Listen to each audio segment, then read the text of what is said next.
Broadcasting from the business capital of the world, this is the Podcast Business News Network.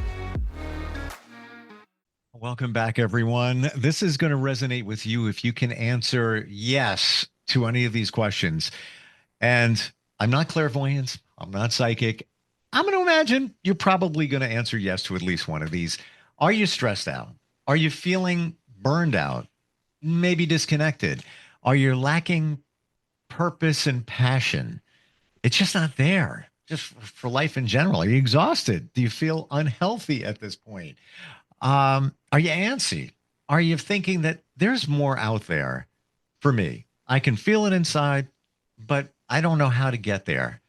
If you answered yes to any of those, even remotely thought, well, maybe you need to listen to what we're going to talk about today. And she is somebody that can help you really get a handle on all of that. A lot of it comes from stress. We're going to talk about mastering stress, and she's got that in her wheelhouse as an integrative health professional. Sarah Register is here with us on the program. So great to have you here. How you doing? Hey, I'm great, Steve. I'm really happy to be here. And that introduction, I'm like, yes, yes, yes, yes to all of the above. I can totally relate to all of that for anyone. Me too. Me too. And I could go on and on of like stories of stress and what it did to me until I realized it. Have I mastered it? No. Am I managing it? Yes. But when we talk about mastering stress, how do you mean that? How do we master stress as opposed to, let's say, getting a hold on it, managing it? Yeah, well, what I know is that we stress about things we care about. If we didn't care about them, we would not be stressed about them.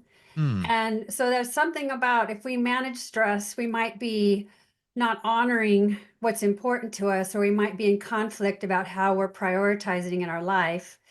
And so stress can be the result of like a poor choreography of how you're designing your life. But there's also a part of stress where, when we're at the edge and something's really important and we want to do well, there's that internal stress.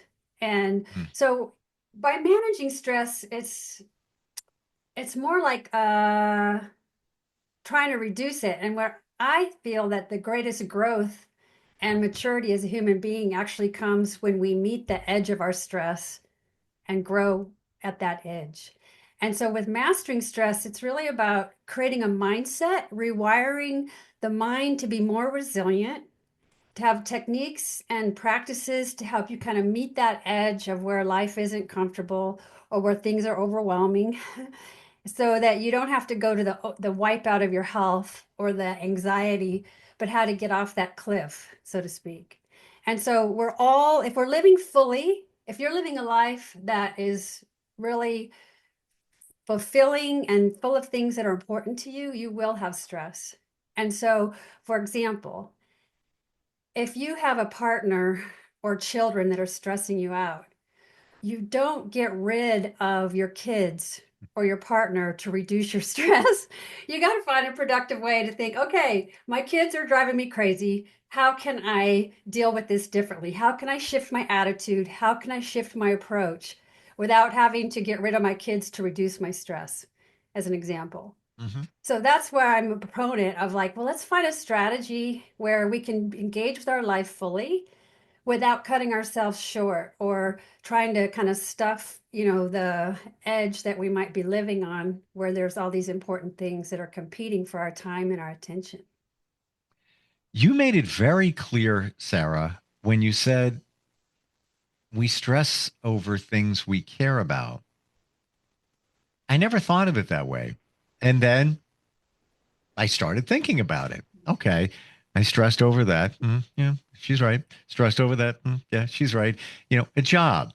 You might stress over a job, but what is actually going on there? Maybe you care about the job. It's important to you, but it's stressing you out. Or maybe you care about the paycheck the job provides, and that's why it's stressing you out. I mean, you might not love the job, but it's okay. But it's also, you need to support your family, i.e., you care about it. I never looked at it that way.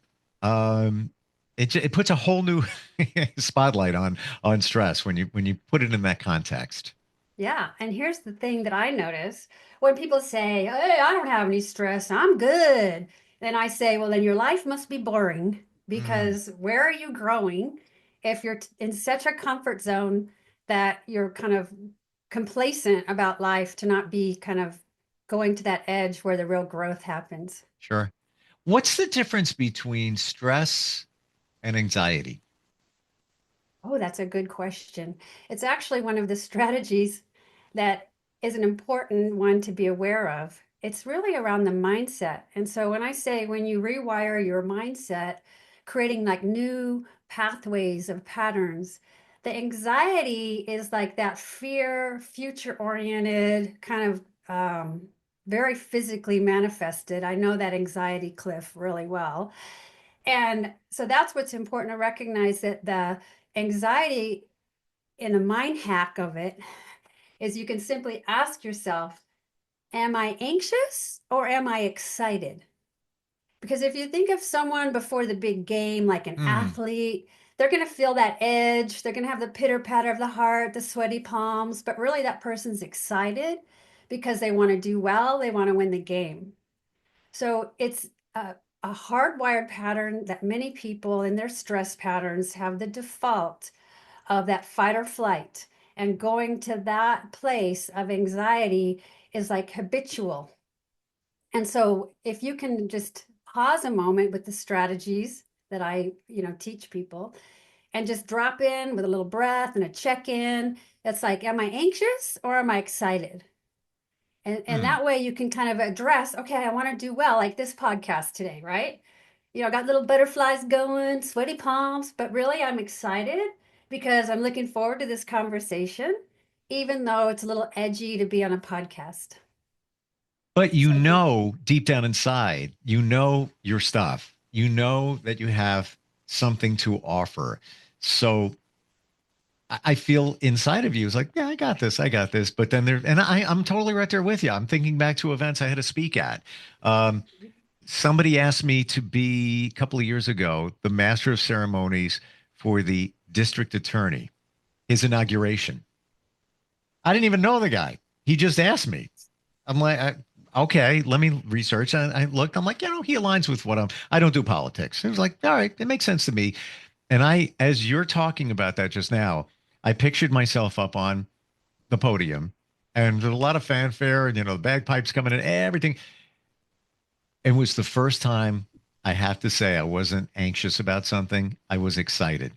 I was mhm. excited because I was like, we got this. This is all good. Right down to the point where there was an audio issue, and I'm a geek, so I was, at the right time, I was able to slip behind the stage and make some tweaks on the audio, and came back forward. Like, yeah, we're all good. Um, it was excitement, but how do you identify whether it's excitement or anxiety? How are you able to go deep down inside, or is it just that, like you said, the check-in? It's a check-in. You Mm, know, Probably one of the most key techniques that I offer people is this strategy called pause, notice, choose. It's something you just do in a moment. It's like a little mini reboot. And if I pause for a moment and I just take a deep breath down into my belly, and then I want to name what I'm feeling. Oh, I'm feeling anxious. Oh, I'm feeling worried. Oh, I'm feeling tired. Whatever it is, mm, then that choose is like, what choice will I make that will empower me and not sabotage me? So, when we're on the stress track or the anxiety track, we often, from our habitual patterns, will go to the sabotage, whether it's emotional eating, social media scrolling, whatever we do to distract ourselves. And so, it's the same thing where you're making a choice in the moment about what attitude do I want? What do I choose for myself? And so it does take a certain amount of consciousness, awareness, but it's all keyed into the breath and the dropping inside, not going out. Because the anxiety and the stress is energy out, which is why it's so exhausting. But the mm. drop in kind of brings you home, centered, present, connected to really be able to hear your inner truth of like, what do I need in this moment? I'm like feeling really amped up, for example. Interesting you say, what do I need in this moment? It's almost as if, and let me preface this by saying, it took me a long time to figure this out on my journey, but nobody knows you better. Nobody loves you better. Nobody's going to take care of you better than you. So just what you said, what do I need? What do I need right now? It's like a baby. The baby's crying. What does that baby need at this moment? Well, the baby needs sleep. The baby needs to be held. The baby needs Mhm. food. Checking in with yourself and really asking, what do I need? I think I'm feeling anxious, but maybe it's anxiety. And actually giving it I love what you said, give it a title. I've heard that done a lot, or a color. What am I feeling? Mhm. Let me give it a color. It's orange, whatever orange means to you. I guess that's very impactful. So you can identify it. Is that what it is? You want to name the truth. Like, what is my reality? Mm, And because so much when you're asking me about anxiety, it's where we're not in the present moment and we're going projecting into the future, creating all kinds of wild imaginational scenarios. yep. Yeah. Oh, yeah. And, and so it's like that moment of truth where you can actually be honest with yourself and I can name like this is I'm feeling anxious, I'm feeling triggered, I'm feeling fear. Whatever it is, by naming it, it helps you really anchor in to empower yourself to actually shift. What is it that I need to address this or to move through this? And making that choice in the moment is how we rewire these patterns where we get stuck like the hamster in the hamster wheel going round and round. We're very habitually wired. And so Mm, it takes a conscious effort to change the neural pathways to create new, more empowering patterns. And so mm, that's where I key into stress mastery. It's like the triggers will still happen, that annoying boss or that um, neighbor or the traffic. We those things are going to happen, but how we change our attitude or our approach to things we can't control, people we can't control, this is what is the opportunity to really make that choice in the moment and kind of take the charge of the wheel of where you want to go with it versus numbing out, distracting, staying annoyed, losing energy, that kind of stress pattern that we get pulled into like a whirlpool. where were you when I needed you? Well, I learned from the school of hard knocks. I can tell you, Mm, there's a reason why I sit here as a stress mastery expert because it takes one to know one. tell us about your journey. Yes. Well, I was a healthcare practitioner. I was a registered nurse in a busy medical center for many, many, many years. And I wiped out my health numerous times badly from my stress because I really cared about my job. I wanted to be successful as a healthcare practitioner. I never said no. If they needed extra help, overtime, short staffed, hardest patients, I was the one that they were relying on. And I had no boundaries. I had like no limits. And so I just constantly would wipe myself out and my health significantly from my stress patterns. Then I would back up a little bit, take care of myself, get better, and then step back into the pattern, get stressed out again, wipe out my health in another way, do the whole thing over again, take care of myself, heal. And after I did this a few times, I had this epiphany. I thought, isn't it amazing that even though I've had these really significant stress related health problems, I've been able to heal myself? I wonder how I could help other people heal themselves. Mm, And that kind of made me curious about how can I be successful in healthcare, successful in my profession, successful in my life without wiping myself out in the process. And so that was a big turnaround for me, to find a better way to be successful and on top of my game, but without taking myself out in the process. scale of 1 to 10, 10 being it is just horrific in terms of what it's doing to us these days. Stress. Where would you put it? Wow. I I'd have to say 9 or 10 because Yeah. this stress, when you have a not stress is unhealthy when your mindset says this stress is unhealthy. So there's all the modern science is showing it starts with how you see your stress. Is it something harmful or is it, wow, I'm really busy, I better figure out how I'm going to get through this, kind of a resilient attitude? But the stress in terms of fight or flight and that whole channel of the science of it, it opens the door to so many different health problems, whether it's the inflammation process, whether it's your blood pressure. I mean, I was a cardiac nurse, right? And so I Mm. know a lot about how that negative wiring of stress habits actually it harms your health when you have a mindset that's that stress is unhealthy. And so there's the door openers to the gut problems, the allergies, the inflammation, the blood pressure. I mean, you could go on and on. That's why it's important to have that mind, body, spirit approach holistically in terms of your mindset and your lifestyle. It's not any one thing you do to deal with stress. It's actually all the different things that someone would adopt to shift those hardwired patterns of fight or flight that keeps them stuck in that sympathetic nervous system response with all the adrenaline and the cortisol and all of that. You said something before that it was my wake up back in the day. And when I say that, I'm talking 4 years ago. And I met somebody who said, how come you don't ever live in the moment? And I said, I don't know. What are you talking about?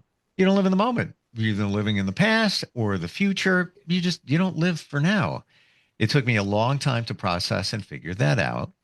But exactly to your point, what you said before, when you're not living in the moment, what are you doing? You're worrying about the future, stress.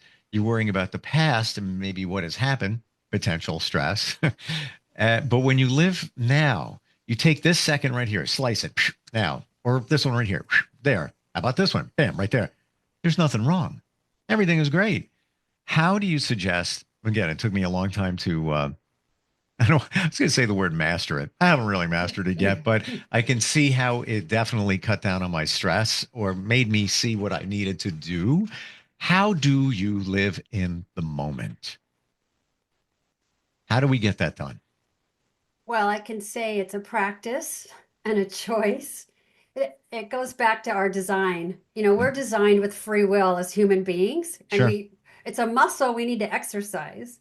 And so it takes discipline, I would say, to pick up the tools and practices to be mindful in the moment. And it's if you think about John Kabat-Zinn, the father of mindful awareness, he says, you know, mindfulness is not that your mind isn't full, but do you notice in the moment what that your mind is full and just simply notice without labeling it good or bad.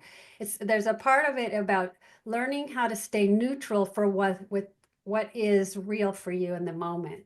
And so an example might be getting back to the anxiety and future oriented, where we get going zooming ahead with our fear being triggered. You know, it might be is that drop in when you just take that pause and a breath is like, what is the truth here? What do I know? What do I not know? Okay, I have an imaginary conversation going on. I'm going like way off the rails here. And so it's about that choice in the moment of reining it back into what is in this moment that I actually have control over. What can I do in this moment? And Mm. so it's part of it is staying solution oriented and not reactive. That's really key because when we're really reactive is when it's hard on our body and our whole internal system when we're constantly like jarring ourselves with going into reactivity versus if we think about the solution. So the example I would say is when we're in reactivity, we're like, what am I going to do? You know, energy out. What? But the how am I going to take care of this is more of an inward how. It brings your energy in and it puts you in a solution oriented, you know, something happens at work or something in the family or something unexpected with an expense, whatever it is that life is bringing, if we can stay out of the what mind that's reactive and go into the how will I deal with this solution orientation, that's another example of how we're meeting that trigger in a more productive way than a energy losing freak out way. But it sounds like it's action oriented as opposed to emotional connection. You know, you're going in a direction. How am I going to take care of this? As opposed to, oh my gosh, look what's going on. And it's so I have to share this because I think it's in right what we're talking about. I'm always on the go. I'm always doing something. This weekend, I intentionally did pretty much nothing. I never do that. And I always think that, well, I'm not doing anything. I'm wasting the whole day. But I realize that doing nothing is doing something. Your mind heals, your body heals. And then to your point before, it's a practice. So, very chilled, didn't have a lot to worry about. I went food shopping, a little, just not a lot going on though. Get my car, driving today, stopped at a light. I'm waiting there, and I'm just staring at my steering wheel and just how it was designed and how they did it. And I'm like, oh, interesting. I never really took the time to even look at things like that. But here's for me, and maybe this connects with others. Here's that staring at the steering wheel, the wake up. I felt like it transported me back to being a kid, where I would take time to just look at little things, curiosity, staring at the steering wheel, how it was made. I was like, wow, I feel like I'm home again. It's the Yeah. weirdest feeling. I don't know if that makes sense. I try to verbalize it and share it, but like you say, it's a practice. So I'm still stuck in that practice of just taking the time and just appreciating little things. It could be stupid little things, but it was weird how it brought me back. Yeah. Well, and what I would say about your weekend in integrative health coaching, we call that recharge. Mm, So it's actually a choice that's made to recharge and relax, rest, rejuvenate versus doing nothing. So the mindset, am I doing nothing or am I recharging? I You was know, recharging. And there you go. full disclosure, I had some medical stuff healing from some little something. So it kind of forced me to. However, after I had a procedure done last week, I went right back into it. Yeah, I'm gonna worry about it. Until the weekend came. I'm like, you know what? I'm pretty beat. I should have taken the time. Yeah. Recharge. It's interesting how you reframe that. So, Reframing. yeah, Exactly. big And difference. and the point is about the steering wheel. It was a moment of mindful awareness. Like in that moment, being curious, taking in the detail, it caught your attention. And so if you think of when we say being aware in the moment, you'll have moments of being aware of mindful awareness and moments when you're just kind of not aware. So think how many times you drive in your car, either home or to work, and you Sure. arrive and you don't even remember turning on and off the highway. Yeah. It's like that's mindlessness Yeah. versus having, and so it's more like the practice is sustained moments of noticing on purpose in the moment without judgment. It's not well, maybe an enlightened being could hold it for prolonged periods of time, but for us mere mortals, we just want to practice. The most important takeaway for me this morning at staring at my steering wheel was it taking me back to a simpler time when I was younger. I want to say a kid, could have been in my 20s as well, where I would pay attention to those details and learn from them and then do things based on them. But I haven't done that in forever. And I almost felt like I was mentally transported for a moment. Like, yeah, that was a good time back then where you would take time to just look at these little things and these details and in awe, like, man, look at the way they did that. That's pretty cool. But it's a practice. So I'm going to try to stay in that practice. You help people shine and move their lives forward. You have a great book. Tell us about your book. Yeah, well, my book that I wrote, it's actually a memoir. I Oh, wrote a book about stress mastery. It was a stress book. And oh my gosh, it was like so boring. It was like a textbook. I'm like, oh my gosh, I'm not going to do this is not the book I dreamed of. And mm. so someone gave me a little hint. They said, well, you need to put yourself in the book. I'm like, oh. And so this book is my book, The Courage to Shine. How to Feel Confident Outside Your Comfort Zone is my story with stress. But I also talk about strategies and techniques for stress mastery. Practices are in here. I talk about the clients I work with, the students that I teach. So it's very real, pragmatic approach to rewiring stress patterns Mm. and coming from the expert who's been there just a little bit ahead of everyone else to figure it out. Where do we find the book and where do we find you? If somebody just even wants to start a conversation about mastering stress and just get on the road to healing and feeling unstuck and feeling better, how do they find you? My book is on Amazon and Audible because I know my busy bees don't necessarily sit down and read books always. And my website is directions, the number 4wellness.com. And I'm very responsive to email. So anyone's welcome to reach out. We can have a consultation.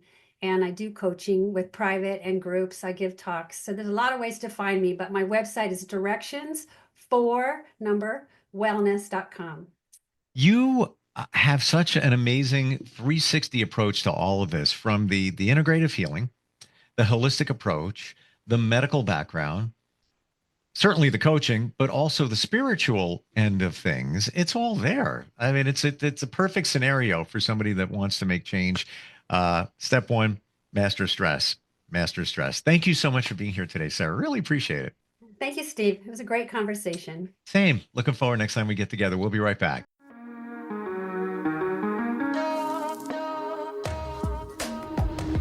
Broadcasting from the business capital of the world, this is the Podcast Business News Network.